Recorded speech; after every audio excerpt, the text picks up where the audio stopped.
This JavaScript tutorial helps you learn the JavaScript programming language from scratch quickly and effectively. JavaScript is a lightweight, interpreted programming language.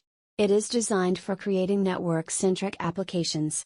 It is complementary to and integrated with Java. It is very easy to implement because it is integrated with HTML.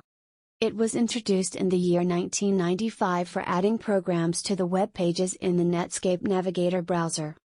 All popular web browsers support JavaScript as they provide built-in execution environments. JavaScript follows the syntax and structure of the C programming language.